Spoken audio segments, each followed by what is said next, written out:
Bonjour, alors on va faire un petit tutoriel aujourd'hui pour prendre en main Vue.js avec la version V3 qui devrait être bientôt disponible pour voir que c'est très facile de pouvoir faire des choses sympas avec Vue.js.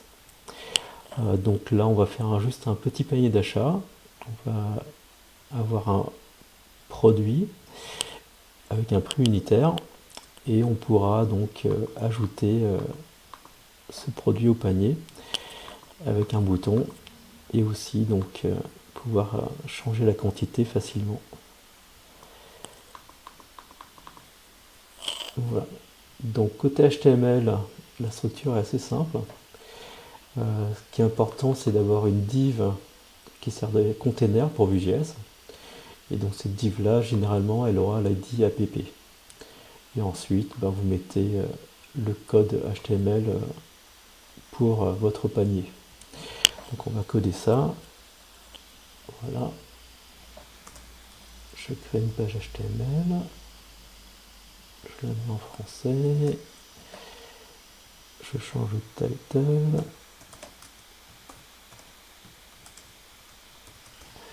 Et donc dans la partie body, ce qui est important, c'est d'avoir votre container, la balise div avec l'id app. Ensuite, donc côté HTML, très simple, je vais prendre le code qui est ici. Voilà. Et comme ça, on a notre structure HTML. Donc ça, on peut le voir ici. On a juste ce code HTML qui s'affiche.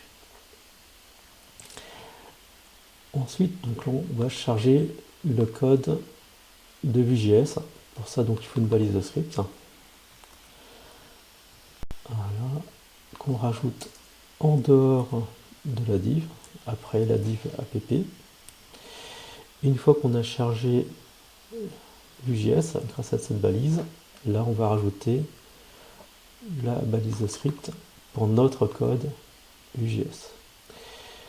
Donc, je vais copier ça et on va la mettre à la suite. Voilà, donc ça c'est vraiment la structure de base dont vous avez besoin pour coder avec Vue.js. Il me manque la balise de script, fermente. Voilà. Donc, un container en HTML, vous chargez la bibliothèque de Vue.js et ensuite vous rajoutez votre code pour Vue.js. Donc ce qui est important ici, donc ça va être la partie où on va pouvoir rajouter nos propriétés et la ligne qui déclenche la liaison entre votre HTML et Vue.js, c'est cette ligne là. Donc on retrouve ici le dièse app qui correspond à l'ID qu'on a donné à notre HTML. Voilà, donc une fois que vous avez fait cette structure, là, notre page, elle fonctionne, il n'y a pas de souci. Mais pour l'instant, donc on n'a rien activé. Donc juste pour vous montrer qu'à cette étape-là, je vais mettre sur Network. Il charge bien Vue.js. Et vous voyez, il n'y a pas d'erreur sur la console. Donc l'étape d'après, justement, ça va être de rajouter des propriétés. Donc par exemple, on va rajouter une propriété nom. Et le nom, on va dire que ça va être chaussure zoom. Donc si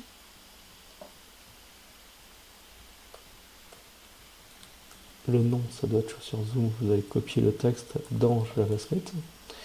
Et ici, pour voir la variable, on va passer par les doubles accolades, les moustaches, et on va mettre le nom de la propriété. Voilà, donc ça c'est le principe de base avec Vue.js. Vous créez des propriétés, vous leur donnez des valeurs, et quand vous voulez afficher ces propriétés-là dans l'HTML, vous passez par les doubles accolades. Et là, comme résultat,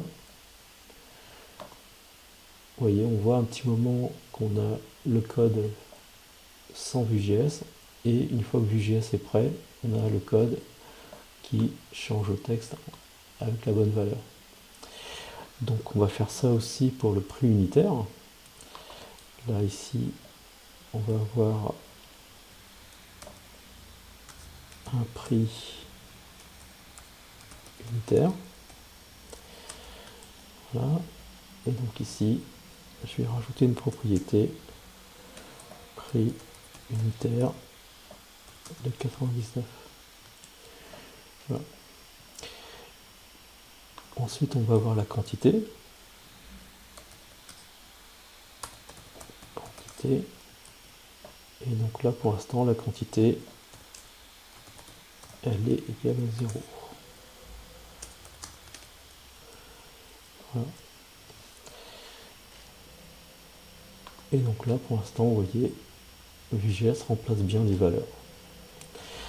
Et ce qui est sympa aussi, c'est que là, le prix total, on n'a pas forcément besoin de passer par une autre propriété.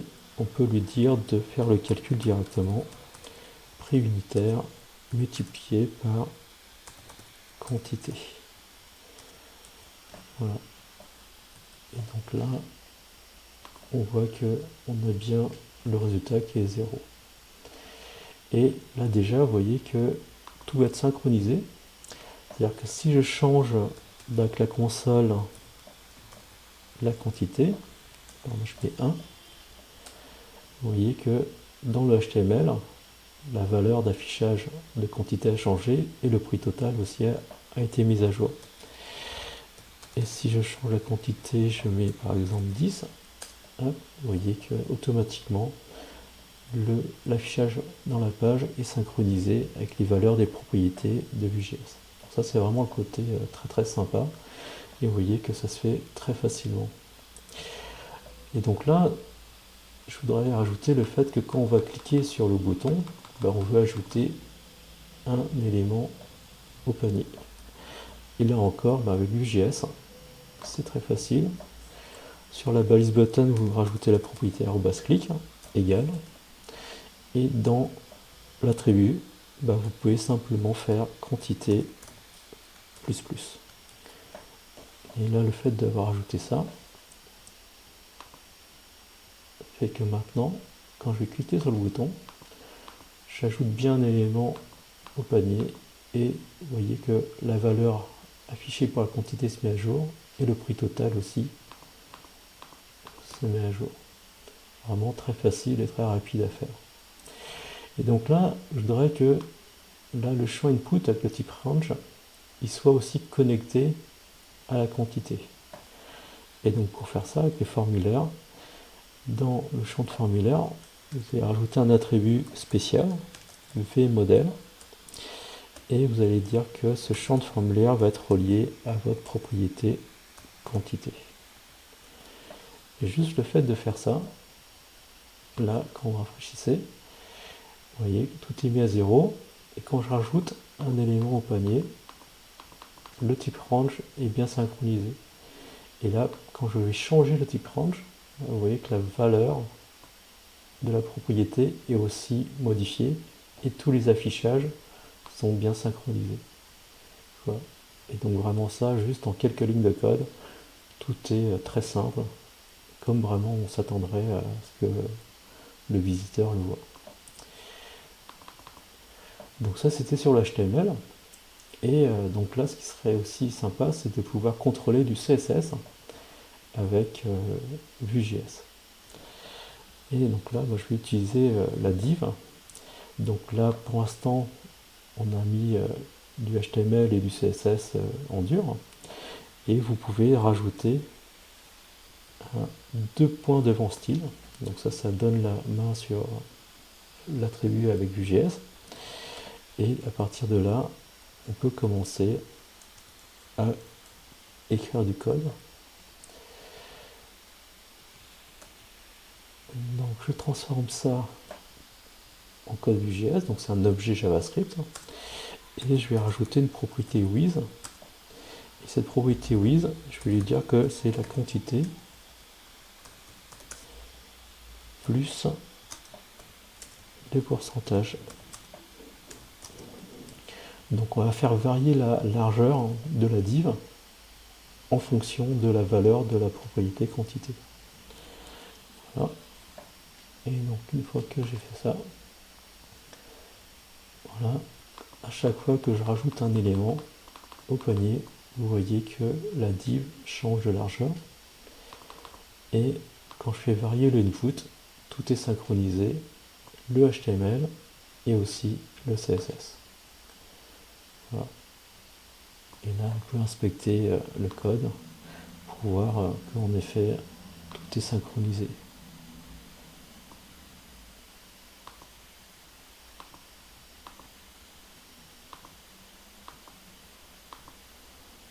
Voilà. Donc, vraiment très très simple de pouvoir faire des choses très intéressantes avec Vue.js.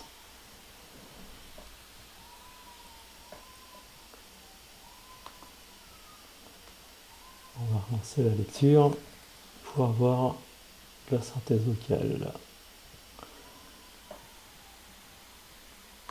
Allez, à bientôt.